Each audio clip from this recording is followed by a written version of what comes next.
तो दोस्तों इस वीडियो में आपको पता चलेगा कि अंकिता भंडारी के साथ असल में हुआ क्या था। स्टार्टिंग से लेकर एंड तक पूरी वीडियो वॉच करना और इस वीडियो को ज़्यादा से ज़्यादा शेयर करो ताकि आने वाली पीढ़ी को कोई नुकसान ना पहुंचे। धन्यवाद। पौड़ी जिले का एक आलीशान रिजॉर्ट का मालिक पुलकित आर्य और पुलकित के पिता पूर्व मंत्री। पौड़ी से करीब 50 किलोमीटर दूर गंगापुर गांव। इसी गांव में मामूली हैसियत का एक परिवार। इसी परिवार की होनहार बेटी अंकिता। पढ़ने लिखने में होशियार अंकिता 12वीं में 88% नंबरों से पास। अपने पैरों पर खड़े होने की चाह। इसी साल 28 अगस्त को अंकिता ने वनंतरा रिजॉर्ट में नौकरी शुरू की थी। अंकिता का काम रिजॉर्ट में रिसेप्शनिस्ट का था। अंकिता को रहने के लिए रिजॉर्ट में ही एक कमरा दिया गया था, लेकिन अंकिता को अंदाजा नहीं था कि जिन लोगों पर उसने अपने भविष्य के लिए भरोसा किया है, उन अमीर और रसूखदारों की निगाहें अकेली लड़कियों को कैसे देखती हैं। हालांकि ये हकीकत चंद रोज के भीतर ही बेहद घिनौनी शक्ल में उसके सामने आकर खड़ी हो गई, जब रिजॉर्ट के मालिक पुलकित आर्य, उसके दोस्त अंकित और रिजॉर्ट मैनेजर सौरभ ने अंकिता को आगे बढ़ने और तरक्की के नाम पर ऐसे प्रस्ताव रखने शुरू किए कि उसके पैरों तले जमीन ही खिसक गई। रिजॉर्ट मालिक पुलकित और उसके साथियों के मंसूबों को जब अंकिता ने ठोकर मार दी तो वो बेशर्मी पर उतर आए। काम और कस्टमर सर्विस के नाम पर ये लोग अंकिता पर दबाव बनाने लगे कि वो रिजॉर्ट में ठहरने वाले लोगों के कमरों में जाकर उनके साथ वक्त बिताए। अंकिता ने ये बात रिजॉर्ट के बाकी स्टाफ को भी बताई थी और इस बेशर्म प्रस्ताव का विरोध करने पर खुद से होने वाली बदसलूकी का जिक्र भी किया था। कुछ ऐसे ऑडियो भी वायरल हो रहे हैं जिसमें कथित तौर पर अंकिता को रोते हुए अपने साथियों से फोन पर बात करते हुए सुना जा सकता है। हेलो मैम, करण बोल रहा हूँ, क्या हो गया? दीदी बैग ऊपर ले जा दो दुकानदार। चलो गाड़ी घुमा, चल नीचे चल। मेरा तो यही कहना है कि ऐसे लोगों को फांसी पे चढ़ाना चाहिए, जल्द से जल्द इसका वो होना चाहिए, क्योंकि ऐसा नहीं होने से पता नहीं कितने बच्चियों के साथ में ऐसा वो करेंगे लोग।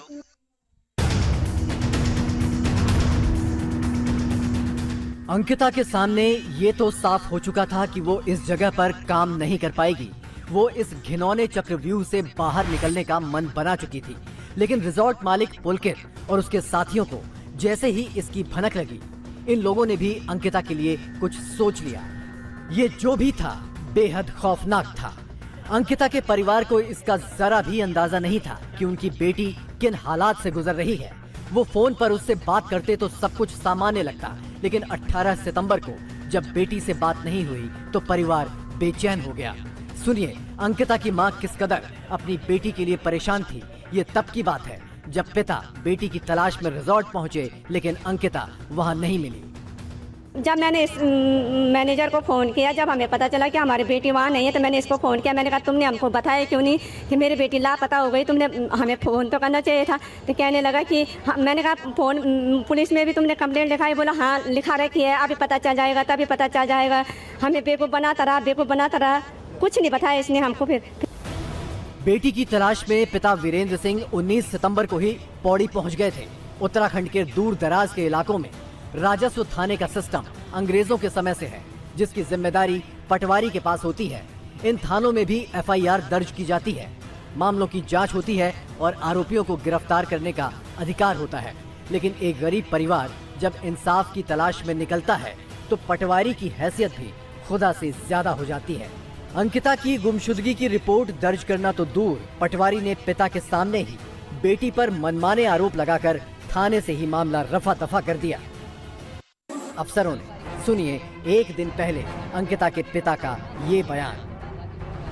19 तारीख शाम 6 बजे जब घर से चला, तब से इतना परेशान हूँ मैं, दौड़ा भागी इधर उधर इतना परेशान कर दिया प्रशासन ने मुझे। पटवारी ने अलग परेशान किया। मैंने बोल दिया प्रशासन रात मेरी लड़की नहीं मिली तो मैं कभी भी किसी भी नदी में आत्महत्या कर सकता हूँ। इसके जवाब प्रशासन हो। अंकिता 18 सितंबर से लापता थी, लेकिन 2 दिनों तक उसके पिता की रिपोर्ट भी दर्ज नहीं हुई। होती भी कैसे? एक तरफ पूर्व मंत्री का रसूख तो दूसरी तरफ एक मामूली इंसान। लेकिन जब पिता ने खुदकुशी की धमकी दी और मामला मीडिया में सुर्खियां बनने लगा तब जाकर अफसरों को होश आया कि उनके इलाके में 19 साल की एक लड़की गुमशुदा है।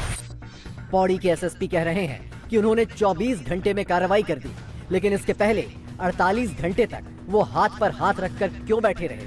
क्यों एक गरीब पिता अपनी बेटी को तलाशने की गुहार लगाता रहा, यहाँ से वहाँ भटकता रहा, लेकिन उनके कान में जूं भी नहीं रेंगी? इसका जवाब एसएसपी साहब के पास नहीं है।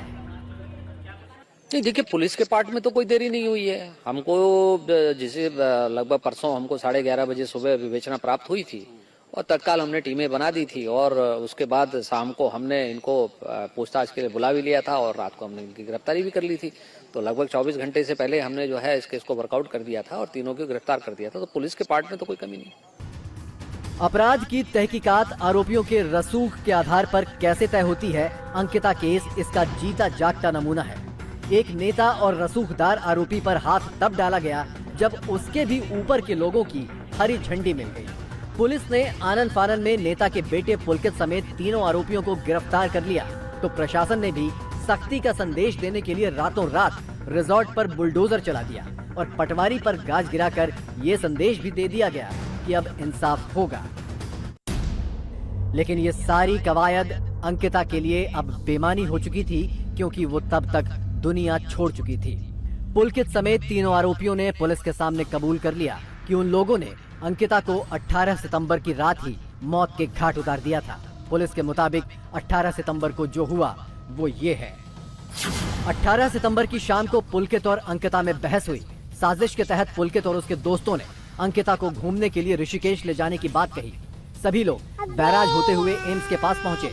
लौटते वक्त अंकिता के साथ तीनों की फिर से बहस हुई। तीनों ने अंकिता को धमकाया कि वो रिजॉर्ट स्टाफ के बीच इन लोगों को बदनाम कर रही है और इसके बाद तीनों ने उसे धक्का देकर नहर में गिरा दिया। यहाँ पर चीला रोड में रात के 10 साढ़े 10 बजे की बात है। यहाँ पर अंकिता इनके साथ थी और इनका किसी बात पे झगड़ा हुआ है और वो झगड़े का कारण क्या था वो अभी क्लियर नहीं है। मे बी कुछ उससे गलत इनकी डिमांड रही हो और उसी झगड़े में जो है इन्होंने उसको धक्का दिया है पुलकित ने और उसी में वो बेचारी जो है उसमें नहर में डूब गई है और आज उसका शव बरामद हुआ है। इकबालिया बयान के बाद पुलिस ने नहर में तलाश शुरू की तो गुमशुदगी के 7वें दिन अंकिता बरामद हुई, लेकिन सिर्फ एक लाश के तौर पर।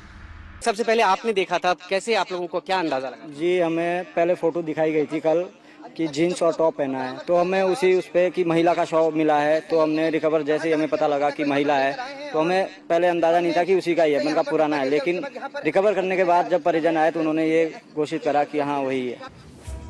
जिस बेटी को पाल पोस कर बड़ा किया था, जिसकी उंगलियां पकड़कर चलना सिखाया था, जिसकी तलाश में हफ्ते भर से दर दर की ठोकरें खा रहा था, पिता को वो बेटी मिली तो एक प्लास्टिक के बैग में बंद। पहचान भी पिता को ही करनी थी। कई बार नीचे झुक झुक कर देखा कि शायद कोई वजह मिल जाए ना कहने की। शव 7 दिनों से पानी में था, हालत बिगड़ चुकी थी, लेकिन पिता की आंखें अपनी बेटी के लिए ऐसे कैसे धोखा खा जाएंगी? ढीले शरीर और लड़खड़ाते कदमों ने सब कुछ कह दिया। रईसजादों और रसूखदारों के आगे एक होनहार लड़की के अरमान गहराइयों में दफन हो गए। लचर सिस्टम तो सच्चाई को भी उसी गहराई में दफन कर देने पर आमादा था, लेकिन उत्तराखंड के मुखिया का दावा है कि अब इंसाफ होगा। तो मेरी अंकिता के पिताजी से बात हुई थी और मैंने उनको कहा है पूरे परिवार के साथ न्याय होना चाहिए, हम ऐसा मानते हैं और हम इस प्रकार की कार्रवाई कर रहे हैं। शव को ढूंढने का काम किया गया था। आप ये देख सकते हैं एसडीआरएफ की टीम को सफलता मिली है और जैसे ही यहाँ पे पानी बंद हुआ था इस नहर में, उसके बाद से डेड बॉडी यहाँ पे तैरने लगी थी। एसडीआरएफ की टीम यहाँ पे पहुंची, नाव को रस्सी के सहारे नीचे उतारा गया और वहाँ पे 5 लोगों की टीम नीचे गए और उसमें देख सकते हैं इसी बोट में, इसी नाव में वो शव रखा हुआ है। अगर कोई यहाँ से 5 किलोमीटर दूर भी इस नहर में गिरता है तो वो सीधे यहाँ आके रुकता है। और देख सकते हैं यहाँ पे नेट जो लगाई है, जाली जो लगे हुए लोहे की, इस वजह से इससे आगे, इस पावर हाउस के आगे कुछ भी नहीं जा पाता।